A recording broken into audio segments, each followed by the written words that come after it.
Killings captured on tape, videos that go viral, and justice denied in Palestine. An exiled Russian news channel encounters problems in its new home in Latvia.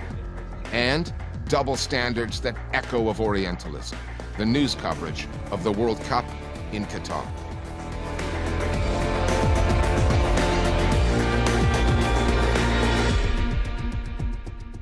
Hello, I'm Richard Gisbert, and you're at The Listening Post, where we dig into the coverage and analyze how news gets reported. We begin with an Israeli border policeman and the execution of a young Palestinian in broad daylight. That killing, caught on camera, makes for disturbing viewing, but it is the type of violence that constantly comes with life under occupation. The Israeli military has killed more Palestinians on the West Bank this year than in any year since 2004. Also caught in the crosshairs, Palestinian journalists. They say Israel is waging a war on them. The army and police operating in the occupied territories do so with impunity. But because of the availability of video footage, their abuses no longer go unseen. Evidence of their crimes frequently ends up online, making a far greater impact abroad than it does within the Israeli media. The disconnect between how Israel views itself and how the rest of the world sees it has been on display in Qatar at the World Cup. Israeli journalists there have been getting an earful from fans who want to talk about more than just football. Our starting point this week is the occupied West Bank. This is a story of an occupation in which the horrifying has become routine, the new normal in an apartheid state. Raed al-Nassam was 21, one of 5 Palestinians killed by Israeli forces in 4 different places on the West Bank on the same day. The soldiers claimed they shot him when he was throwing a Molotov cocktail their way. The video, acquired by the BBC, proves otherwise. 72 hours later, another video appears online. The point-blank Israeli execution of a 23-year-old, Amar Mufle. What you see is an Israeli soldier at the behest of an Israeli settler try to arrest a Palestinian for a simple traffic accident. And the soldier resorts to violence by shooting this man 4 times.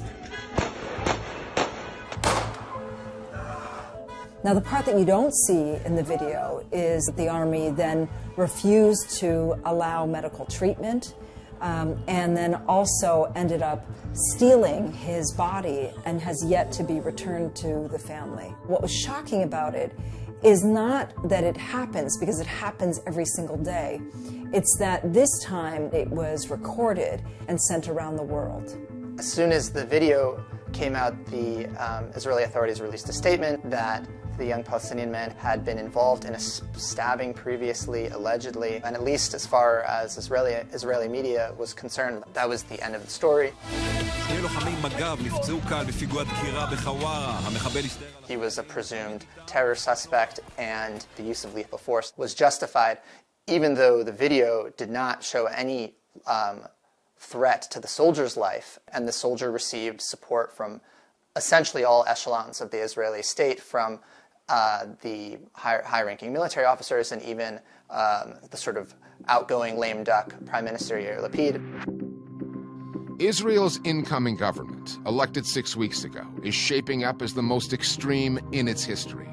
Led by the returning Prime Minister, Benjamin Netanyahu, who still faces corruption charges for manipulating Israeli media coverage the last time he was in the job, the coalition includes an ultra-right-wing element in the form of Itamar Ben-Gvir and his Jewish Power Party. Ben-Gvir, who was among the first to congratulate the soldier who killed Amar Mufle, is expected to be put in charge of national security. 2022 has been a deadly year in the occupied territories. Military and police forces have killed at least 138 Palestinians on the West Bank alone, the most since 2004. Reporters trying to get that story out to the world have had it bad. The Palestinian Journalists Syndicate recently told UN investigators that Israel is waging a wide-scale war on media workers. The new Israeli government coalition is a frightening prospect for Palestinians, whilst it is simply a changing of the prison guards, because ultimately there is no room for Palestinian rights. The Israeli regime has systematically targeted Palestinian journalists and the Palestinian media, whether it's been through physical assaults, detaining Palestinians, arresting Palestinian journalists, because the Israeli regime does not want Palestinian journalists to show the world what is really happening. This is happening under the outgoing government that people hold up as being more moderate, more liberal, more responsible. They have not rushed to condemn, to investigate, to hold accountable. I mean, this is kill, exonerate, repeat. And the uptick in Israeli military operations preceded the election. It was part of the campaign that the outgoing Prime Minister, Lapid, ran in the election. When Israeli forces kill Palestinians, the official defense offered usually starts with a denial, then a deflection of the allegation. Justice is typically delayed. It's almost always denied. The murder 7 months ago of Al Jazeera correspondent Shireen Abu Akleh is an infamous case in point. The Israeli military's deceptions, first that it was a Palestinian bullet, then that Abu Akleh was just caught in the crossfire when there was none, have been exposed by multiple investigations, some journalistic, some NGO-driven, real scrutiny, as opposed to men in uniform just going through the motions. The video evidence now available, combined with satellite imagery, has been a game changer. Al Jazeera and the Abu Akleh family have taken that material to the International Criminal Court at The Hague, which is now deciding whether it will hear the case against Israel.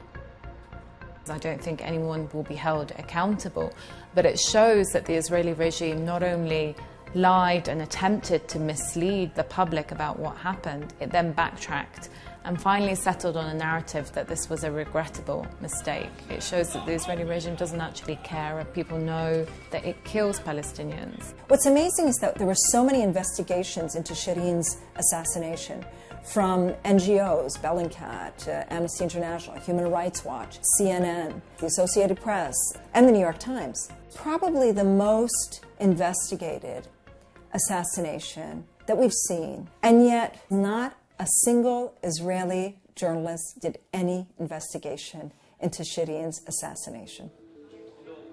Most Israeli reporters and the news outlets they work for offer quality, critical journalism on the country's domestic politics, the never-ending elections. But when it comes to coverage of the occupation, they tend to toe the official red line. And there's an emphasis on how the United Arab Emirates and a few other Arab states are normalizing relations with Israel. When Israeli reporters travel to cover stories like the World Cup in Qatar, they get a taste of how the outside world really sees their country and its treatment of Palestinians. We are not welcome here. There is only Palestine. They see firsthand the evidence of the disconnect between certain Arab leaders and their citizens.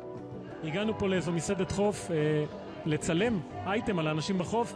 הבעלים ביקש לדעת מאיפה אנחנו, גילה שאנחנו מישראל, הביא לנו מאבטחים שיעיפו אותנו, לקח לי את הטלפון, ביקש שאני אמחק כל דבר שצילמתי שם. For Israel.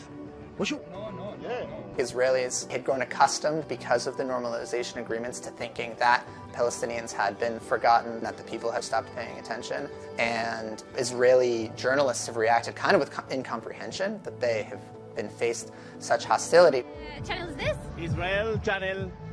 You don't like us? Which attests to the reality that most Israelis are insulated both from the realities of the occupation and also from criticism of the occupation elsewhere in the world. What's been really interesting at this World Cup is that it's been the first opportunity to conduct a mass public opinion poll on the premise of normalization in terms of the marginalization of Palestine as an issue that resonates with broad swathes of